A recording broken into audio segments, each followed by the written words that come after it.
राजकारणात मी काम करतोय आणि बाबुरावजी पोटभरे साहेबांनी सांगितल्याप्रमाणे माझा नेहमीच प्रयत्न राहिलेला आहे की सर्व समाज घटकांना बरोबर घेऊन राजकारण करावं, समाजकारण करावं आणि त्या पद्धतीनं हे नेहमीच करण्याचा मी प्रयत्न केलेला आहे. त्यात धनगर बांधवांनाही वेळोवेळी मानाची स्थानं त्यांना पदाधिकारी बनवण्याचं काम या ठिकाणी माझ्या हातून झालेलं आहे आणि निश्चितपणानं आजपर्यंत माझ्या निवडणुकीचा जर इतिहास पाहिला तर नेहमीच समाज बांधवांनी मला आशीर्वाद दिलेला आहे, गंभीर अशी साथ दिलेली. फक्त अपवाद राहिला मागच्या निवडणुकीचा, परंतु त्याबद्दल मी काही कोणाला दोष देत नाही. दोष द्यायचं कारण नाही, कारण माझ्या विरुद्ध हे षडयंत्र आपल्या जिल्ह्यातल्या काही नेते मंडळींनी या ठिकाणी रचलं.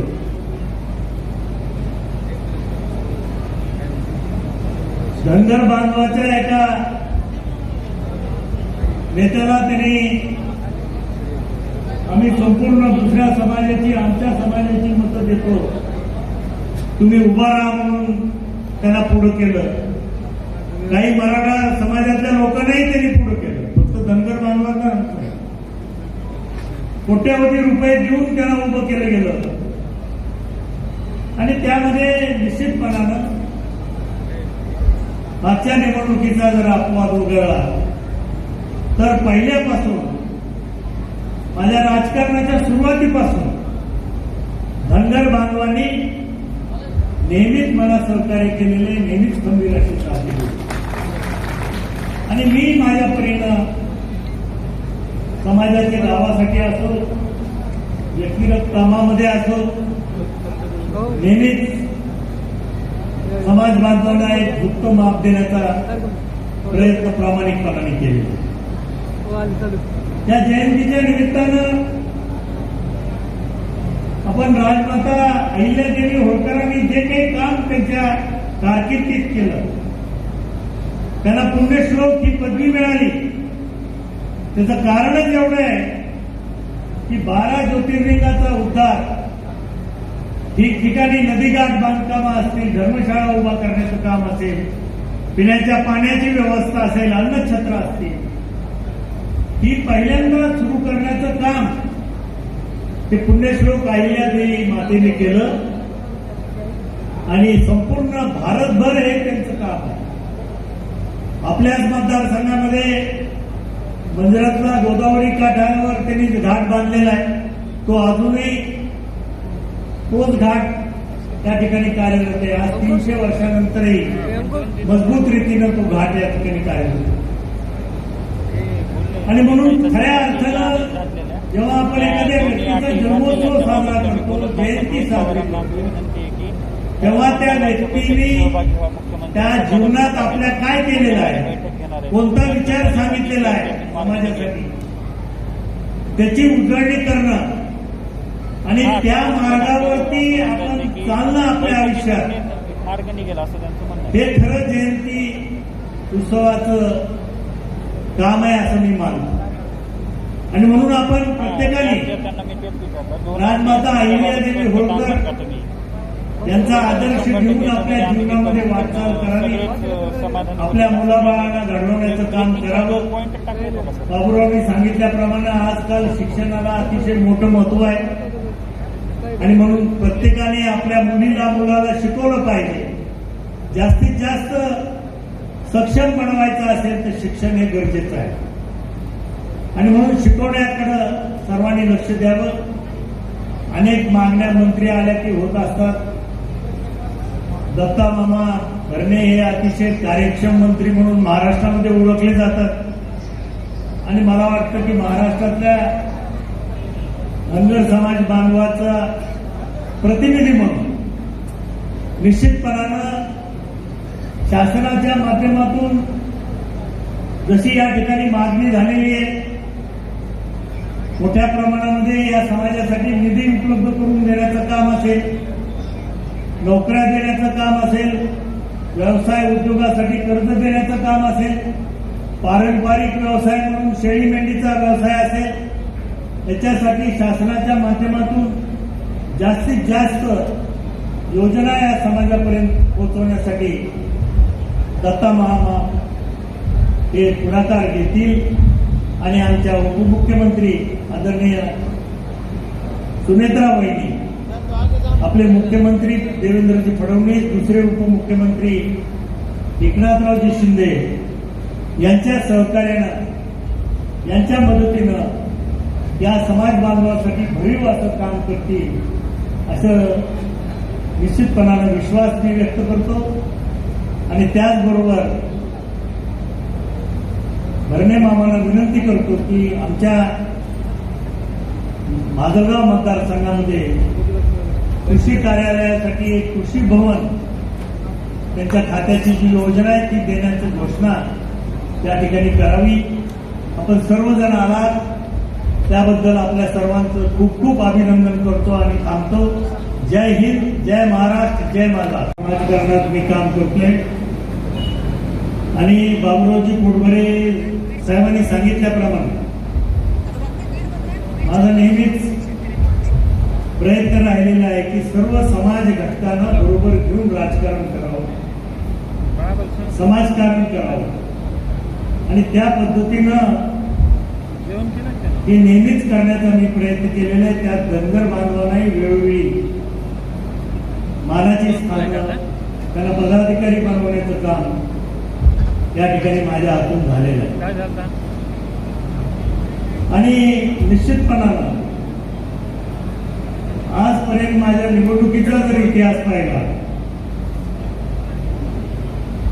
तर नेहमीच समाज बांधवांनी मला आशीर्वाद दिलेला आहे, गंभीर अशी साथ दिलेली.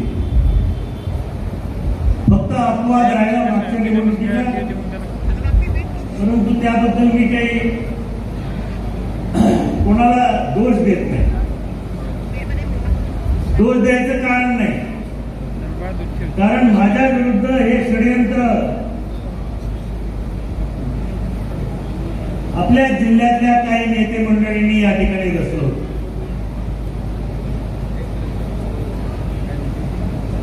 धनगर बांधवाच्या एका नेत्याला त्यांनी आम्ही संपूर्ण दुसऱ्या समाजाची, आमच्या समाजाची मतं देतो, तुम्ही उभा राहा म्हणून त्यांना पुढं केलं. काही मराठा समाजातल्या लोकांनाही त्यांनी पुढं केलं, फक्त धनगर बांधवांना कोट्यावधी रुपये देऊन त्यांना उभं केलं गेलं. आणि त्यामध्ये निश्चितपणानं मागच्या निवडणुकीचा जर अपवाद वगळला तर पहिल्यापासून माझ्या राजकारणाच्या सुरुवातीपासून धनगर बांधवांनी नेहमीच मला सहकार्य केलेले, नेहमीच खंबीर अशी साथ दिली. आणि मी माझ्या परीनं समाजाच्या गावासाठी असो, व्यक्तिगत कामामध्ये असो, नेहमीच समाज बांधवांना एक गुप्त माप देण्याचा प्रयत्न प्रामाणिकपणाने केले. या जयंतीच्या निमित्तानं आपण राजमाता अहिल्यादेवी होळकरांनी जे काही काम त्यांच्या कारकिर्दीत केलं, त्यांना पुण्यश्लोक ही पदवी मिळाली, त्याचं कारणच एवढं आहे की 12 ज्योतिर्लिंगाचा उद्धार, ठिकठिकाणी नदीघाट बांधकाम असतील, धर्मशाळा उभा करण्याचं काम असेल, पिण्याच्या पाण्याची व्यवस्था असेल, अन्नछत्र असतील, ही पहिल्यांदा सुरू करण्याचं काम ते पुण्यश्लोक अहिल्यादेवी मातेने केलं. आणि संपूर्ण भारतभर हे त्यांचं काम आहे. आपल्याच मतदारसंघामध्ये मंदिरातला गोदावरी काठावर त्यांनी घाट बांधलेला आहे, तो अजूनही तोच घाट त्या ठिकाणी कार्यरत आहे. आज 300 वर्षानंतरही मजबूत रीतीनं तो घाट या ठिकाणी कार्यरत आहे. आणि म्हणून खऱ्या अर्थानं जेव्हा आपण एखाद्या व्यक्तीचा जन्मोत्सव साजरा करतो, जयंती साजरी करतो, तेव्हा त्या व्यक्तीने त्या जीवनात आपल्या काय केलेलं आहे, कोणता विचार सांगितलेला आहे समाजासाठी, त्याची उजळणी करणं आणि त्या मार्गावरती आपण चालणं आपल्या आयुष्यात, मार्ग निघेल असं त्यांचं म्हणणं आहे. हे खरं जयंती उत्सवाचं काम आहे असं मी मानतो. आणि म्हणून आपण प्रत्येकाने राजमाता अहिल्यादेवी होळकर यांचा आदर्श घेऊन आपल्या जीवनामध्ये वाटचाल करावी, आपल्या मुलाबाळांना घडवण्याचं काम करावं. बाबूरावांनी सांगितल्याप्रमाणे आजकाल शिक्षणाला अतिशय मोठं महत्व आहे आणि म्हणून प्रत्येकाने आपल्या मुलाला शिकवलं पाहिजे. जास्तीत जास्त सक्षम बनवायचं असेल तर शिक्षण हे गरजेचं आहे आणि म्हणून शिकवण्याकडे सर्वांनी लक्ष द्यावं. अनेक मागण्या मंत्री आल्या की होत असतात.